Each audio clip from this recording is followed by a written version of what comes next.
Yes. Bonjour à tous, très heureux d'être parmi vous pour ce slot de la Cloud Est 2021. Donc aujourd'hui, je vais vous présenter comment il est possible de faire une plateforme de données sur Kubernetes, ce qui constitue pour moi l'avenir des plateformes de données. Et donc, je vais l'expliquer tout le long de cette présentation. Donc, rapidement sur moi, comme je l'ai dit, je m'appelle Yatir Sinoun, je suis data engineer depuis 7 ans. Donc, une expérience principalement, j'ai commencé sur les environnements Hadoop, Spark et Kafka. Et puis, j'ai migré vers le cloud parce que ça prenait de plus en plus de place dans ce genre de projet. Et depuis 2 ans, je travaille sur des problématiques et des projets autour de Kubernetes. Je suis notamment certifié développeur et administrateur sur Kubernetes. Donc voilà, quelques infos sur moi. Donc là, sur le sommaire de ce slot, de cette présentation, je l'ai divisé en 8 parties. Donc la première partie sera bien évidemment sur Kubernetes, quelques généralités et quelques rappels.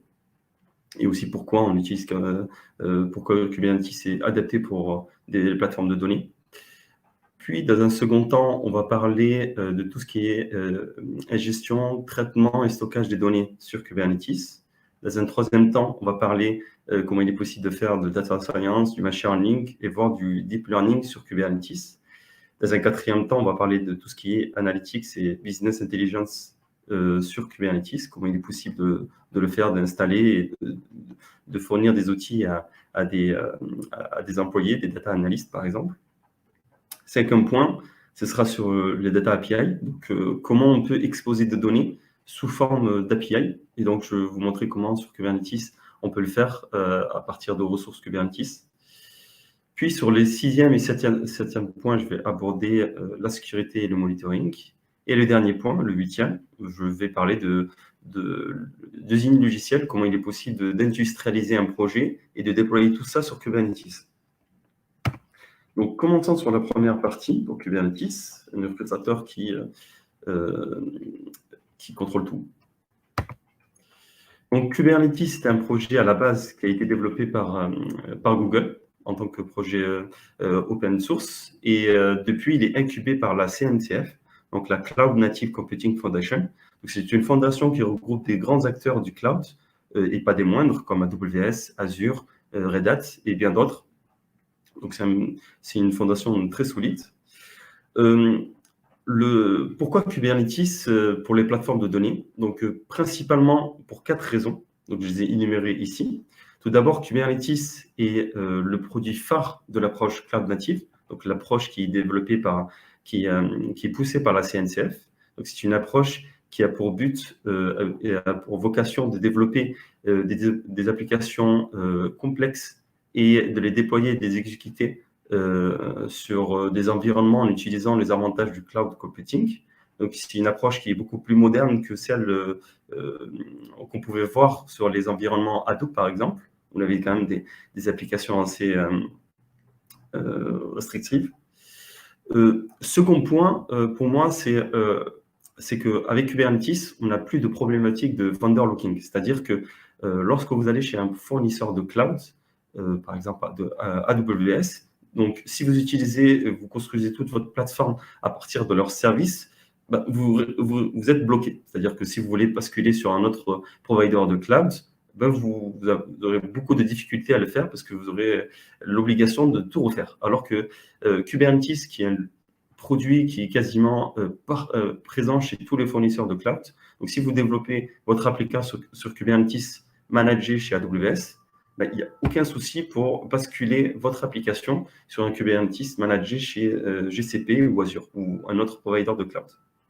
Troisième point qui me paraît intéressant pour utiliser Kubernetes pour les plateformes de données, c'est au niveau de l'administration. C'est-à-dire que sur un même cluster Kubernetes, vous pouvez faire vivre une très grande variété d'applications, donc des applications data, web, d'autres types d'applications comme mobile, et tout ça sur le même cluster, alors que ce n'était pas possible, par exemple, sur un cluster Hadoop. Et dernier point, et pas des moindres, c'est la diversité. C'est-à-dire que Kubernetes est un produit extrêmement puissant qui fournit de nombreuses fonctionnalités aux développeurs pour pouvoir construire des applications modernes. Et ces fonctionnalités, on va le voir par la suite. Et aussi, il y a une forte communauté open source qui s'est développée autour de Kubernetes, qui a permis l'émergence et la création d'autres projets open source autour de l'écosystème Kubernetes. On va en voir certains par la suite de la présentation. Ce qui fait que on a en contact d'un produit très vivant, et très puissant. Donc, comme je disais assez brièvement précédemment dans le slide précédent, Kubernetes est quasiment disponible chez tous les fournisseurs de cloud. Donc, les principaux utilisés en France chez nos clients, par exemple, c'est AWS, Google, Azure. Vous allez trouver des services managés. Vous avez aussi, chez d'autres providers de cloud, une solution OpenShift, qui est une surcouche de Kubernetes développée par Red Hat. Et vous allez par exemple la trouver chez OVH Cloud, mais aussi chez d'autres providers de cloud. Donc, un conseil, et pas des moindres, c'est si vous allez développer votre projet sur Kubernetes, prenez un Kubernetes managé. Ce sera beaucoup plus simple et moins cher, parce que manager soi-même un cluster Kubernetes n'est pas facile.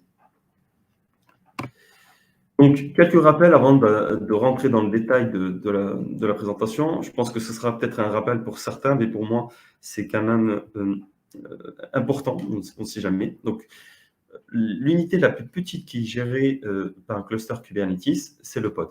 Donc, un pod, comme vous pouvez le voir ici, un pod, en gros, c'est un regroupement de un ou plusieurs conteneurs Docker. Donc, ici, sur cette image-là, je vous ai représenté un cluster Kubernetes avec plusieurs nœuds, donc des machines. Donc, vous avez le nœud master qui contient deux composants très essentiels, donc deux processus qui tournent en continu. Le kube API server, qui correspond de façon assez vulgaire au cerveau d'un cluster Kubernetes. Et vous avez l'autre partie qui est le kube scheduler, qui va s'occuper de trouver sur quel nœud déployer le node. Donc, vous avez sur votre gauche un manifeste YAML. Donc, sur ce manifeste YAML, on définit la nature du pod qu'on souhaite déployer sur Kubernetes.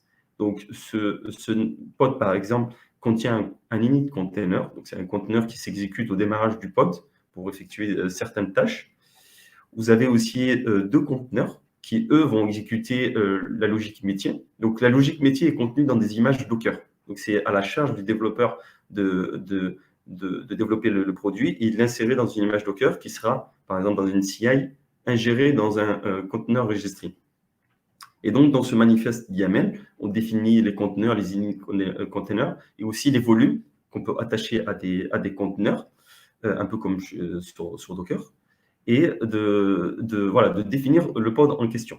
Puis, à partir d'un client Kubernetes qui s'appelle kubectl, on contacte le cerveau d'un cluster Kubernetes, le kube API server, on le contacte via des requêtes HTTP, de déployer ce pod au sein du cluster. Et donc, le kube API server va s'appuyer sur le kube scheduler pour déterminer sur quel node le faire.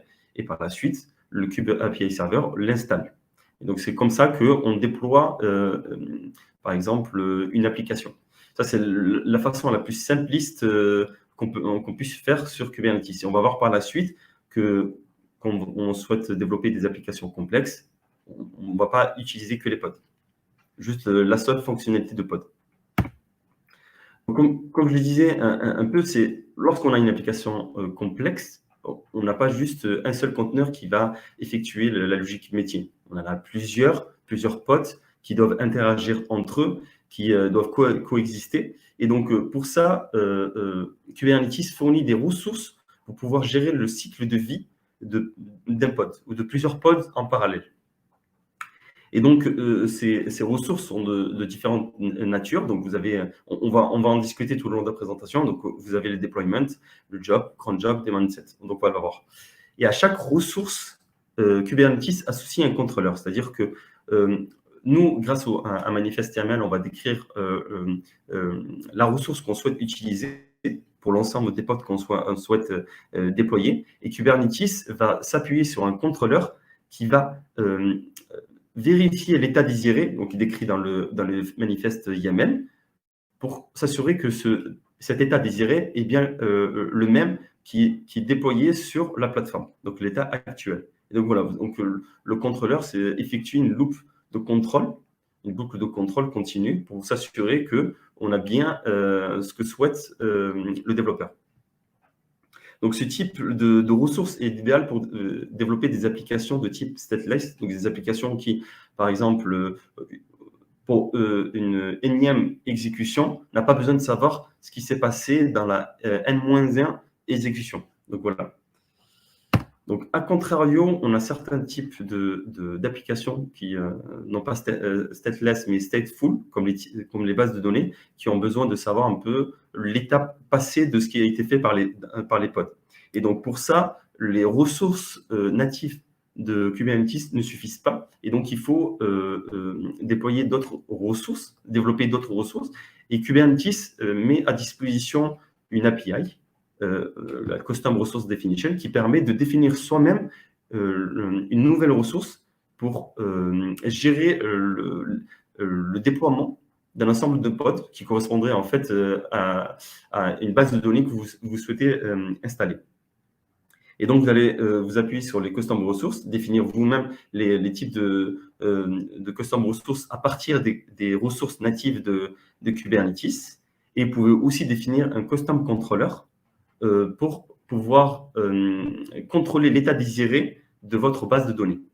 Et donc, ce fonctionnement est fourni par les Kubernetes Operators. C'est quelque chose qu'on va rappeler énormément dans cette présentation.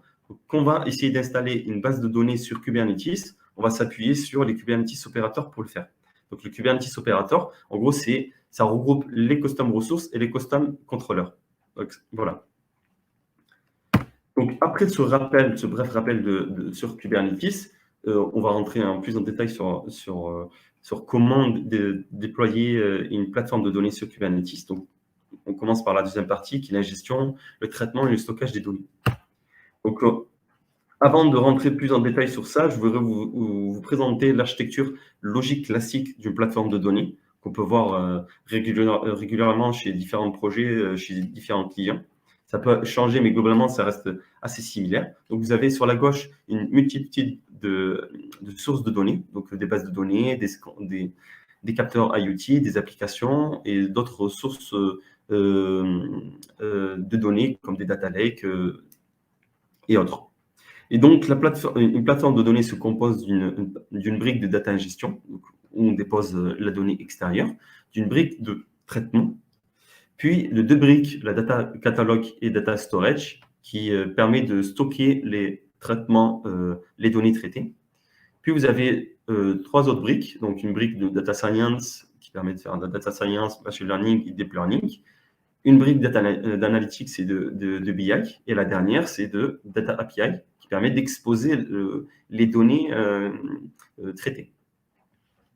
Donc, nous, on va commencer sur cette seconde partie à traiter ces quatre briques.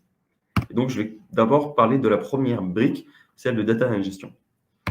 Donc, pour pouvoir recevoir des données, on a typiquement deux modes, donc un mode batch et un mode stream. Donc, le mode batch, c'est la réception de fichiers. Donc, généralement, la technologie la plus moderne utilisée actuellement, c'est les object stores. Donc, c'est une technologie qui a été popularisée par notamment AWS S3 et qui permet de déposer des fichiers sous forme d'objets dans un espace de stockage.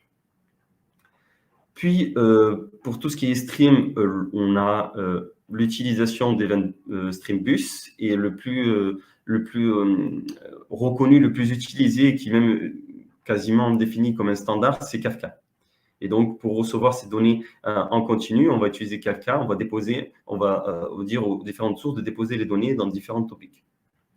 Donc, maintenant, on a ces deux types de modes, on souhaite les installer, donc on a deux choix.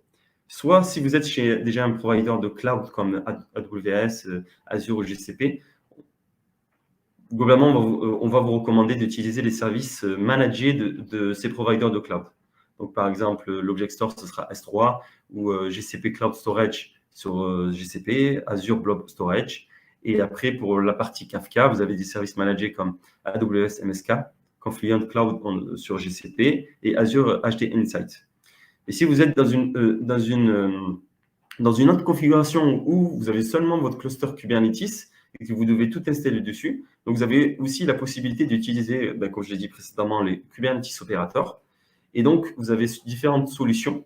Donc, par exemple, pour les object stores, vous avez la solution Ceph qui a été développée par Red Hat, qui permet d'installer un object store sur Kubernetes.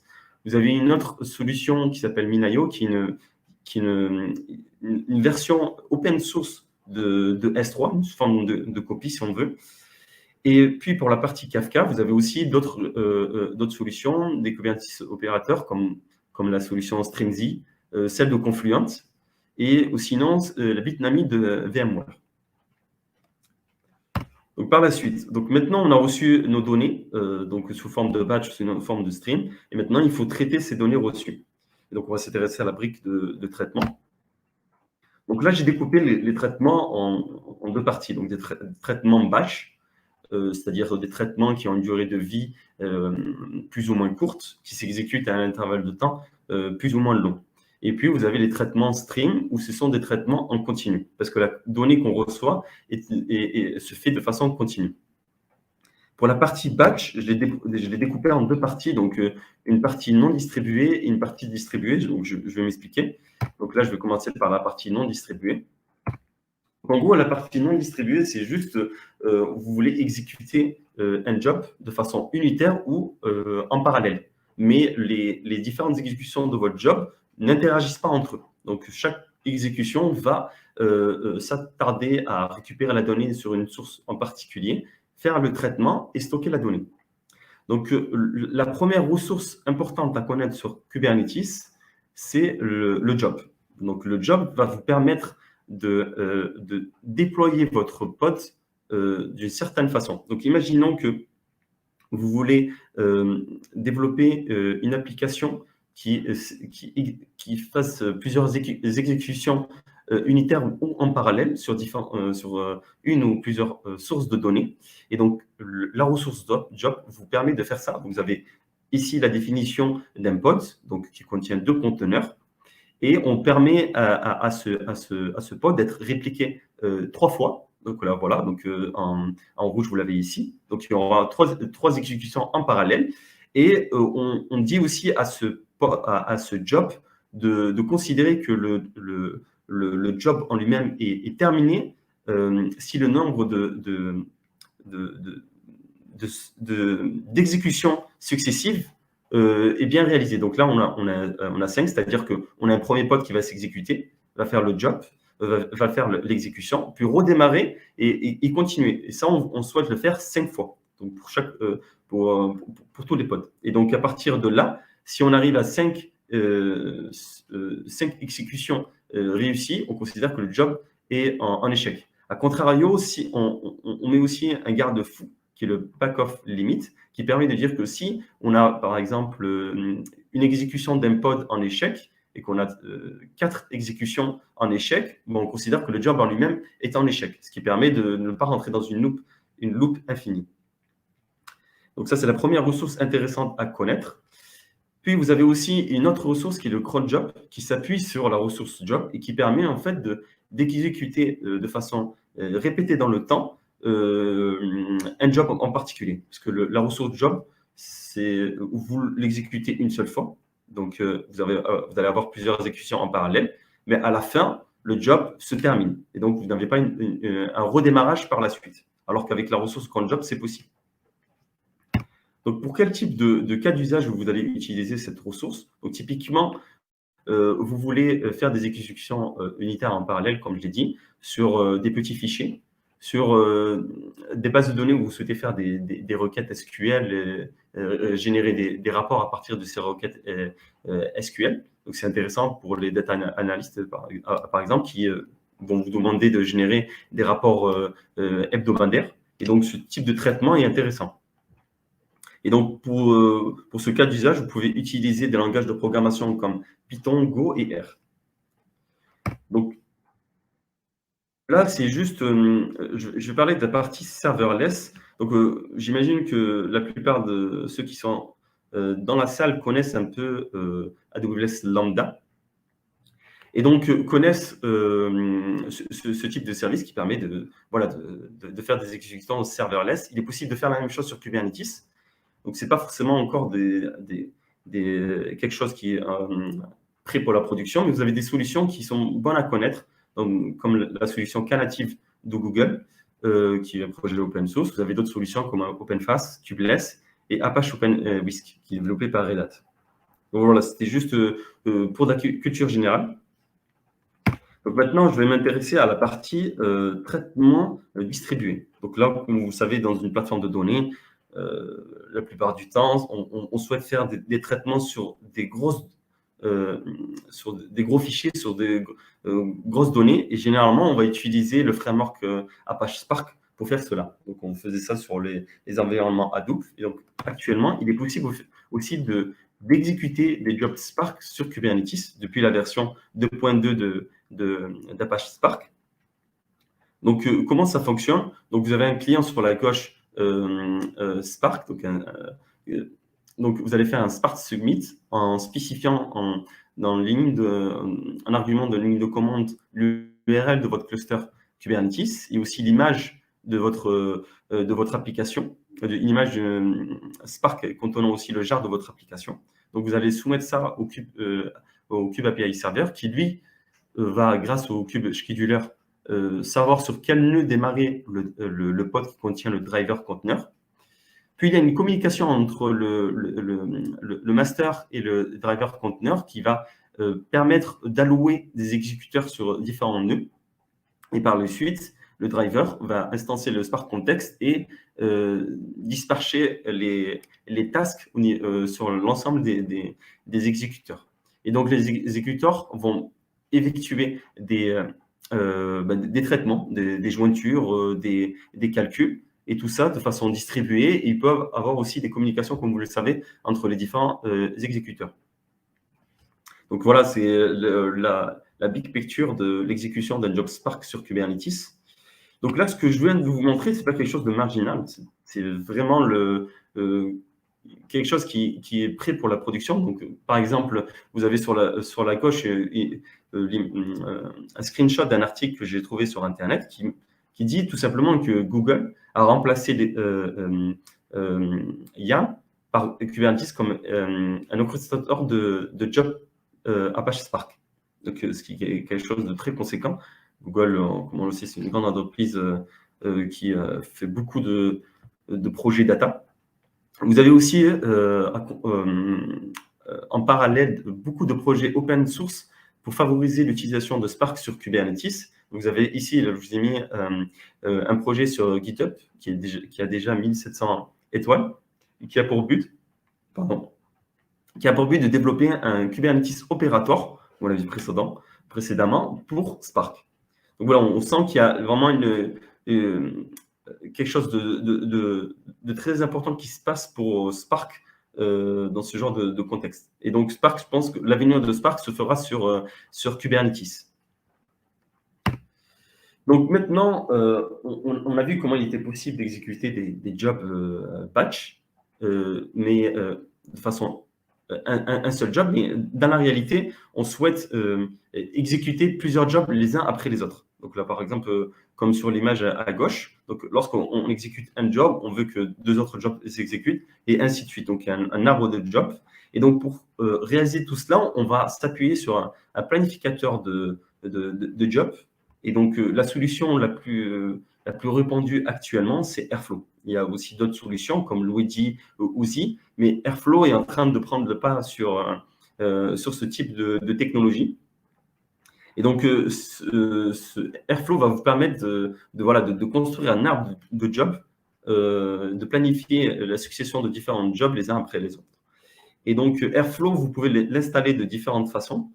Si vous êtes chez un provider de cloud comme Amazon ou GCP, vous avez des solutions managées. Je vous conseille de l'utiliser si vous êtes chez eux. Sinon, vous pouvez aussi utiliser un Kubernetes Operator pour pouvoir installer Airflow sur Kubernetes. Et donc, à partir de là, de pouvoir construire cet arbre de jobs et d'exécuter l'ensemble de ces jobs. Par défaut, ce qu'il faut connaître sur Airflow, c'est que l'exécution, le démarrage d'une planification se fait de façon comment dire, planifiée dans le temps, un peu comme un job cron job, comme un cron job. Et donc, des fois, on souhaite avoir un comportement un peu plus cloud native, c'est-à-dire qu'à partir du moment où on a un fichier qui arrive, on veut que une succession de jobs s'exécute à partir de là. Et donc, on peut s'appuyer sur les event notifications des object store, par exemple. Donc, ça, vous avez pu le voir sur AWS S3 ou sinon d'autres solutions chez d'autres providers de cloud. Mais aussi chez Minayo et Ceph, comme je vous ai présenté précédemment, vous avez la possibilité de définir des event notifications. Donc, ça veut dire que pour tel type de fichier sur tel chemin, on peut générer une notification de différents types. Donc, une notification de type HTTP ou l'insertion dans un topic Kafka, RabbitMQ ou autre. Et vous allez pouvoir, à partir de là, déclencher une exécution, un appel via l'API HTTP de Airflow pour démarrer l'exécution de différents jobs orchestrés par Airflow. Et donc, ce type de structure va vous permettre de rendre le comportement, le traitement batch plus cloud natif. Donc maintenant, on va s'intéresser à la partie traitement stream. Donc là, comme je l'ai présenté, typiquement, on a un cluster Kafka, mais on peut avoir autre chose, mais voilà, le cluster Kafka, c'est quand même la référence dans tout ce qui est stream, tout ce qui est dans le streaming. Et donc, le traitement stream qu'on souhaite développer, c'est un traitement qui se fait de façon continue dans le temps. C'est un traitement qu'on souhaite, si on souhaite mettre par exemple à jour l'image Docker, on souhaite que le traitement ne s'arrête pas, que la mise à jour se fasse dans le temps, sans interruption. A contrario, on veut aussi pouvoir mettre en pause ou démarrer le traitement en continu, comme on souhaite, pour différentes raisons. On souhaite également que ce type de traitement continue, s'il y a un problème, par exemple, un pod qui meurt ou un des nœuds du cluster Kubernetes tombe, que le nombre de pods qui a été alloué au job reste toujours le même. Donc, que ce job puisse d'être self-maintenance.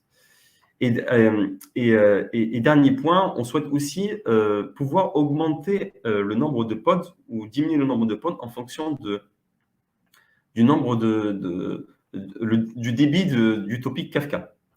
Et donc, tout cela, il y a une ressource Kubernetes qui permet de le faire, c'est la ressource deployment, qui va vous permettre, par exemple, de dire, voilà, vous avez votre pod, votre conteneur qui contient la logique métier, donc c'est le développeur qui développe ça, et le développeur va s'appuyer sur la ressource deployment pour pouvoir déployer son traitement et que son traitement puisse vivre convenablement sur Kubernetes. Donc ici, la ressource deployment vous permet par exemple de répliquer 3 fois le pod, donc d'avoir de l'application. Je ne l'ai pas mis ici, mais il est aussi possible de définir, par exemple, l'autoscaling, c'est-à-dire qu'en fonction, par exemple, du nombre d'événements dans le topic ou sinon de la consommation de CPU ou mémoire, d'augmenter ou de diminuer le nombre de pods. Ce qui est quelque chose d'assez intéressant. Et donc voilà, c'est cette ressource-là, deployment, qui va vous permettre de déployer ce type de traitement sur Kubernetes. Donc, ce traitement, c'est vraiment ce type de ressource, est adapté pour les cas d'usage qui sont adaptés pour ce type de traitement. C'est vraiment les jobs de type Kafka Consumer, Stream et Connect qui sont développés avec des langages de programmation comme Java, Python, Scala et Kotlin. Il est aussi possible d'utiliser d'autres frameworks de streaming comme Flink et Nefi, et le comportement reste le même. Donc maintenant, on a vu comment il était possible, à partir d'un code, donc une image Docker, de déployer son traitement batch ou son traitement stream. Et donc là aussi, donc, il faut savoir que lorsqu'on va le faire sur un cluster, donc un cluster de machines. Donc le nombre de machines, bien évidemment, est limité. Et ce qui veut dire que le nombre de CPU total et la quantité de mémoire au total est limité. Et on ne souhaite pas déployer un job qui puisse consommer plus que nécessaire et donc impacter d'autres jobs. Et donc Kubernetes fournit des différentes fonctionnalités très intéressantes, je trouve, qui permet de contrôler tout cela. Donc la première, c'est la possibilité de créer des clusters virtuels. Donc cette fonctionnalité s'appelle namespace, ce qui permet de, par exemple, sur le même cluster de machines, de séparer différents projets. Donc je pourrais par exemple créer un namespace pour un type de traitement, un autre namespace pour un autre type de traitement pour une autre équipe, et aussi d'autres namespaces pour la data science, pour machine learning, et un autre namespace pour tout ce qui est analytics et BI. Et à chaque namespace qu'on va créer, il est possible d'allouer un nombre total de CPU et de mémoire. Donc, ce sont des quotas appliqués à un namespace. Et donc, voilà, donc, de dimensionner le namespace en fonction du besoin. Au sein de ce namespace, lorsqu'on va déployer une application, donc il est possible de dire, d'affecter à cette application, donc aux pods, un nombre de CPU et de mémoire bien défini, ce qui fait qu'au sein de ce namespace, on n'aura pas un job qui va consommer plus que nécessaire et impacter un autre job au sein du namespace. Et ce qui est important, peut-être que je ne l'ai pas suffisamment souligné, c'est que les namespaces sont isolés les uns des autres. C'est-à-dire que dans un namespace, on peut ne pas voir ce qui se passe dans un autre namespace, ce qui est très intéressant. Et dernière fonctionnalité que je trouve très intéressante, c'est qu'il est possible de faire de la data locality, de traitement très localisé sur un certain nombre de nœuds du cluster. Donc, à partir des fonctionnalités de count et de tolération, et d'affinité, on peut dire à un certain type d'application de s'exécuter uniquement sur un certain nombre de nœuds, ce qui permet de faire, comme je l'ai dit, de la data locality et donc des traitements très localisés. Donc ça, c'est très intéressant dans le cas où on a par exemple besoin de faire des traitements bien spécifiques et on ne souhaite pas mélanger ces traitements avec d'autres traitements sur les mêmes nœuds. Donc voilà. Donc là, j'ai parlé précédemment, dans les 2 points précédents, de tout ce qui est ingestion, de processing. Et maintenant, on va parler de stockage. Donc voilà. Donc là, sur la gauche, vous avez un peu l'architecture d'un workflow data. Donc vous avez les deux types de sources. Donc un bucket dans l'object store, un topic dans un cluster Kafka. Vous avez un workflow qui va récupérer la donnée, la traiter et la stocker quelque part. Et donc là, vous avez différentes possibilités de stockage. Donc, je vais faire de droite à gauche. Donc, soit dans une base de données SQL classique, dans une autre base, dans une base de données non SQL, ou même, par exemple, directement la donnée dans un autre topic Kafka, ou directement dans un autre bucket de l'object store. Et généralement, ce qui est intéressant, c'est que si vous allez générer des fichiers que vous allez stocker dans les buckets, le format le plus idéal dans le domaine de la data, c'est le format Parquet.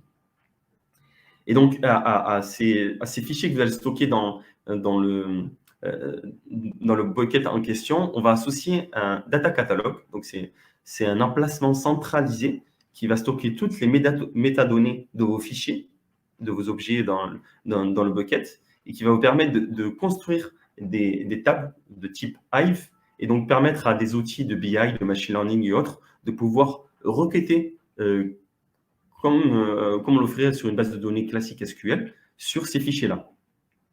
Donc, c'est très intéressant.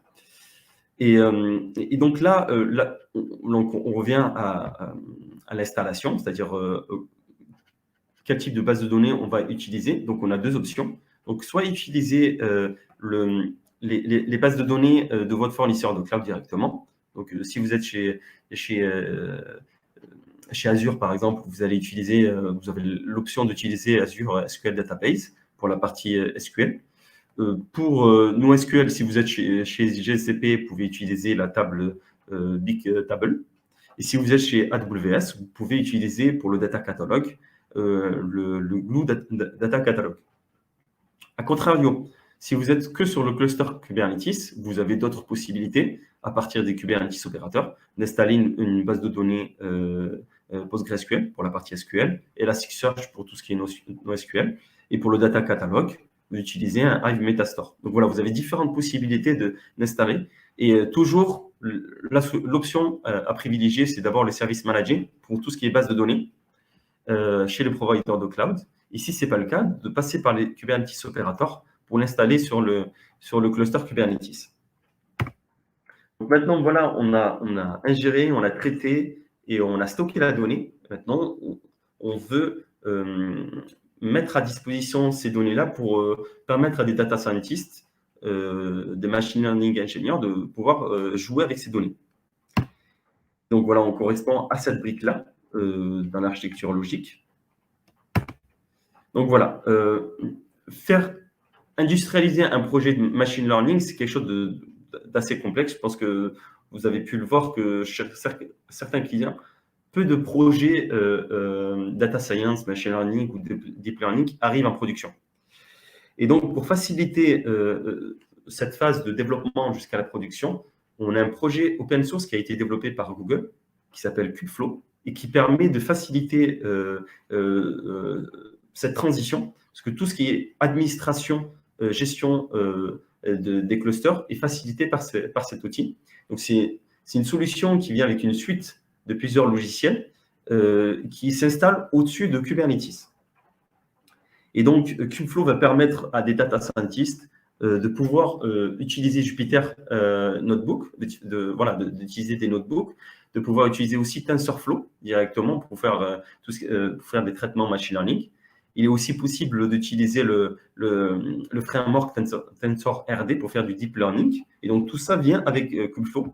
Et donc, à partir du moment où les data scientists, les machine learning ingénieurs arrivent à construire leur modèle à partir de ces frameworks, ils peuvent s'appuyer sur d'autres solutions incluses dans Kubeflow pour pouvoir industrialiser le modèle qui a été développé. Donc, vous avez par exemple Pachyderm qui va vous permettre de construire un pipeline industrialisé de machine learning. Vous avez d'autres solutions comme Ambassador ou Istio pour pouvoir exposer sous forme d'API votre modèle de machine learning, de deep learning, par exemple. Donc voilà, faire de la data science, du machine learning et du deep learning sur Kubernetes, il faut penser à Kubeflow. Donc maintenant, on va s'attarder sur la partie analytics et BI. Donc là, sur l'architecture classique d'une plateforme de données, on se retrouve au niveau de cette brique-là, au-dessus. Donc là, ici, vous avez le cas de figure, vous avez des data analysts, des business analysts qui vont vouloir faire des requêtes typiquement SQL sur le cluster pour pouvoir interroger les données et avoir et construire et rédiger des dashboards.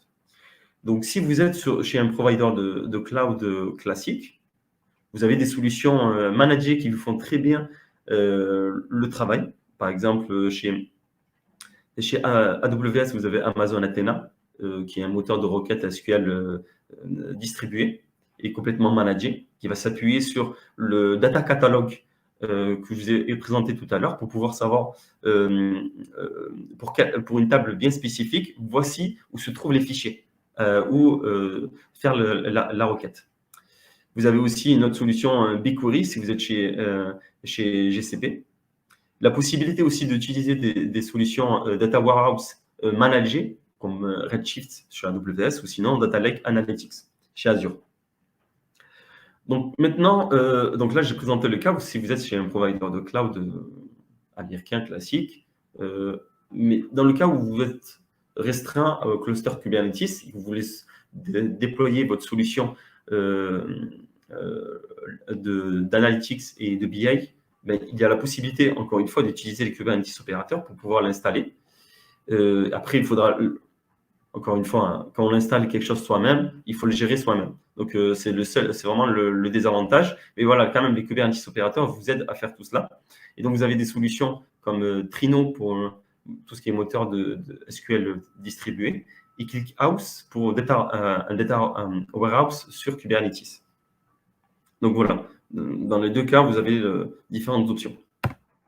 Donc, maintenant, on a géré la donnée, traitée, stockée. On est capable d'interroger la donnée directement dans les différentes sources de données. Mais maintenant, on souhaite exposer la donnée sous forme d'API. Donc, on a par exemple un acteur extérieur. On ne souhaite pas lui donner accès directement aux différentes bases de données, mais lui exposer une API qui puisse interroger pour récupérer des données ou sinon même alimenter la plateforme via des requêtes POST. Et donc on se retrouve à ce niveau-là de la plateforme classique, de l'architecture classique d'une plateforme, et donc de la dernière brique. Donc, Kubernetes permet de définir, de créer une application, une API prêt pour la production. Et pour cela, Kubernetes fournit de différentes ressources pour le faire. Donc, je vais aller de bas en haut. Donc, en bas, vous avez en noir donc, les différentes bases de données, le data stockage, le stockage de données, pardon. Vous avez le data catalogue et bien d'autres. Vous avez ici en violet votre API, votre application. Donc, par exemple, ici, on a deux applications, 1 et 2. Donc, une avec deux conteneurs de pods et l'autre qu'avec un seul pod. Et donc, pour pouvoir déployer ces pods-là qui contiennent la logique métier de votre API, on va s'appuyer sur la ressource deployment, comme avec les jobs de streaming. Donc, parce que une API, en gros, c'est quand même un job en continu. Donc, on peut s'appuyer là-dessus. Donc, ce qui est important à savoir, c'est que lorsque vous déployez un pod sur Kubernetes, ce pod-là a une IP définie, fixe. Mais lorsque le pod meurt et qu'il redémarre, que Kubernetes redémarre un même pod, l'adresse IP change. Ce qui fait que ce n'est pas pratique pour exposer son application. Et donc, Kubernetes expose un objet qui s'appelle service, qui va en gros créer une forme un DNS, tout simplement, pour votre application. Donc là, pour permettre aux acteurs extérieurs ou même internes à votre cluster de pouvoir interagir avec votre application, vous allez passer par le DNS défini par le service. Et on fait la même chose pour les deux applications. Puis, pour gérer les appels extérieurs, les connexions extérieures au cluster Kubernetes, Kubernetes fournit un objet qui s'appelle ingress, qui va permettre de sécuriser, de contrôler les appels entrants depuis l'extérieur, de filtrer et de rediriger via une même URL le trafic sur un ou différents services. Donc, je m'explique. Donc, ici, vous avez une URL classique, donc api.server.com, qui est une même URL. Mais après, vous avez donc différents endpoints, donc /service 1 ou /service 2. Et donc, à partir de ces différents endpoints, donc vous allez être redirigé vers soit la première application, soit la deuxième application. Donc, typiquement, si j'ai un endpoint qui me permet de récupérer des données, donc je vais utiliser cet endpoint-là, service 1. Et si j'ai un second endpoint qui me permet d'alimenter la plateforme, donc avec des requêtes POST, je peux utiliser ce service-là. Voilà, c'est comme ça qu'on construit une API sur Kubernetes. Donc maintenant, je vous ai montré comment il est possible un développeur a développé la logique métier et comment il déploie tout cela sur Kubernetes. C'est ce que je viens de vous montrer en fonction du besoin. API, traitement batch ou traitement streaming. Maintenant, on a déployé nos applications. Et ce qu'on souhaite, c'est aussi sécuriser la plateforme. Donc, à la fois sécuriser en interne, donc au sein du cluster, et aussi à l'extérieur. C'est-à-dire empêcher des acteurs extérieurs de pouvoir accéder à la plateforme et pirater la plateforme. Donc, Kubernetes fournit différentes fonctionnalités pour pouvoir le faire. Donc, vous avez la première qui est les airbags, les Role-Based Access Control, qui permet sur Kubernetes, vous avez la possibilité de créer des utilisateurs, des groupes d'utilisateurs, et même aussi des service accounts, c'est-à-dire en gros une identité pour vos applications. Et pour ces trois acteurs, user, group et service account, vous pouvez définir des rôles. Ces rôles vont vous permettre de pouvoir accéder ou non à des ressources Kubernetes. Donc là, je parle bien de ressources Kubernetes et pas d'applications. Donc, vous pouvez par exemple déployer une application au sein d'un pod, mais les rôles définis par le airbag de Kubernetes ne vous donnent pas la possibilité de contrôler les accès fins au niveau de l'application, mais au niveau du pod, par exemple. Donc, c'est vraiment quelque chose de très important à retenir. Sur Kubernetes, il est possible de stocker de façon chiffrée des secrets.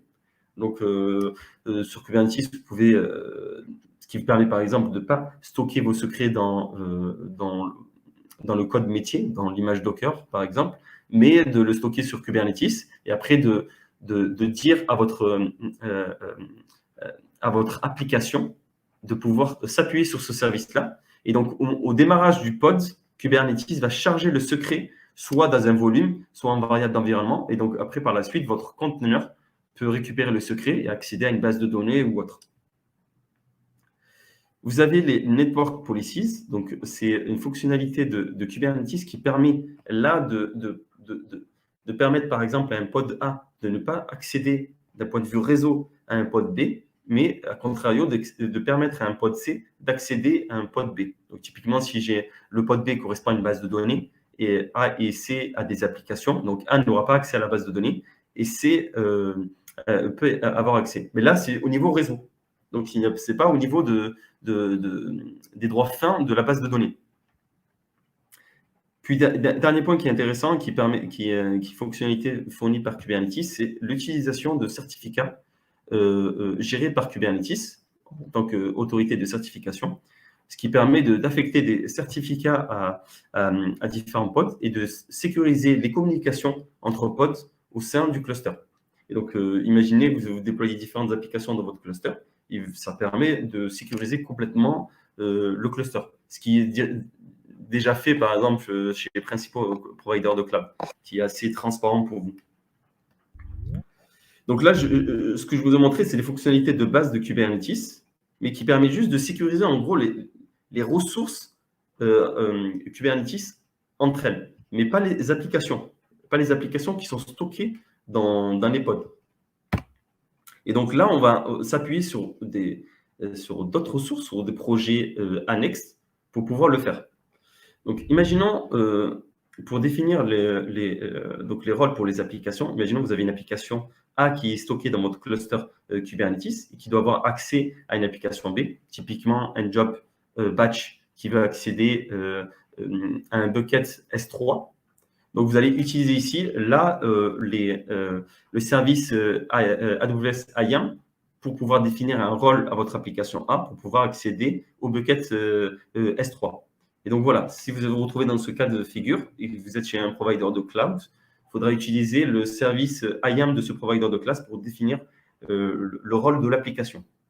A contrario, si vous restez dans le contexte Kubernetes et que vous avez une application A qui doit accéder à une application B, typiquement une base de données installée dans Kubernetes, et que vous voulez gérer finement l'accès de cette application, par exemple, à un bucket ou à un topic ou à une table bien spécifique d'une base de données, vous avez un projet qui s'appelle Open Policy Agent, qui est un projet incubé par la CNCF, la Cloud Native Computing Foundation, et qui permet de faire à peu près ce que font les services IAM des différents providers de cloud. Donc, c'est quelque chose d'assez intéressant à connaître.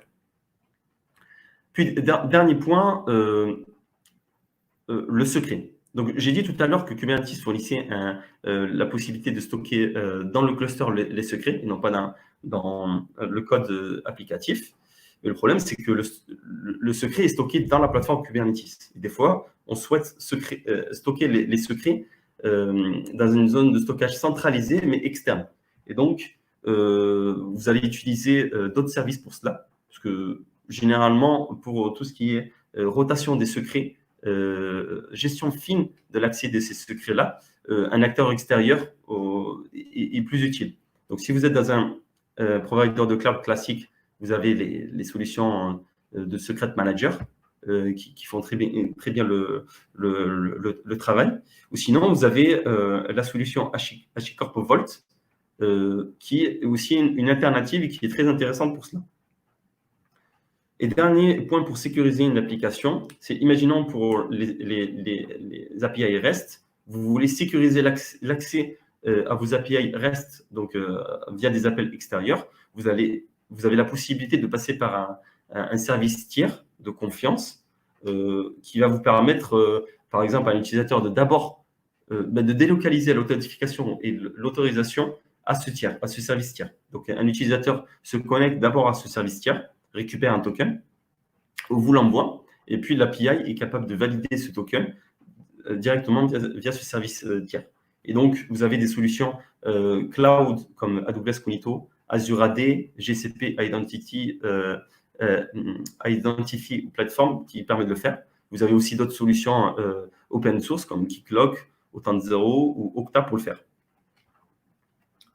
Donc voilà ce qui est important à retenir pour la sécurisation de la plateforme. Donc maintenant, le monitoring de la plateforme. Donc le monitoring, en gros, on a deux parties dans le monitoring. On a les logs générés par le système, par l'infrastructure et les logs applicatifs. Et donc, vous avez différentes possibilités de le faire en fonction de là où vous vous trouvez. Donc si vous êtes chez AWS, vous avez CloudWatch. Chez GCP, vous avez Stackdriver. Azure, vous avez Azure Monitor. Et si vous êtes chez OpenShift, vous avez la suite Elasticsearch, FluentD et Kibana. Donc, j'imagine qu'il y a aussi d'autres solutions open source à installer pour le monitoring, mais voilà, c'est les solutions les plus classiques.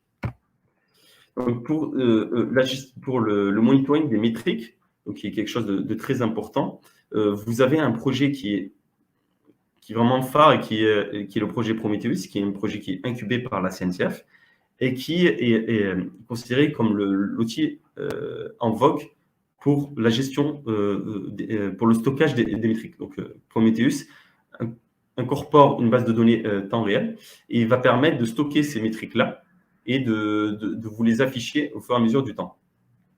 Donc là, j'ai mis un peu comment Prometheus peut interagir avec votre plateforme Kubernetes pour pouvoir récupérer ces métriques. Donc, le comportement de base de Prometheus, c'est d'aller chercher lui-même les métriques et non pas l'application pousse les métriques. Donc, par exemple, Prometheus va interroger l'API classique de base de Kubernetes pour savoir quelles sont les applications et quels sont les nœuds qui exposent des métriques. Donc, Prometheus va récupérer ces métriques. Puis, à contrario, vous avez des cas où il n'est pas possible de récupérer les métriques de cette façon-là. Typiquement, ce sera les job batch, parce que les job batch ont une durée de temps trop courte pour permettre à Prometheus de récupérer les métriques. Et donc, Prometheus expose une push gateway qui va permettre à ces jobs de pousser des métriques et de stocker ces métriques dans le Kubernetes. Donc, les applications ici, je ne l'ai pas dit, mais les applications à gauche, c'est typiquement des applications continues. Donc, pour les applications de type stream ou API. Et par la suite, ce qui est intéressant avec Prometheus, c'est qu'il est possible de faire de l'alerting et du dashboarding dans l'alerting, donc soit via Book, Slack ou directement par mail. Et du dashboarding, vous avez notamment la possibilité de le connecter avec Grafana. Donc voilà, si vous pensez monitoring des métriques, il faut penser à Prometheus. Et dernier point, c'est l'industrialisation.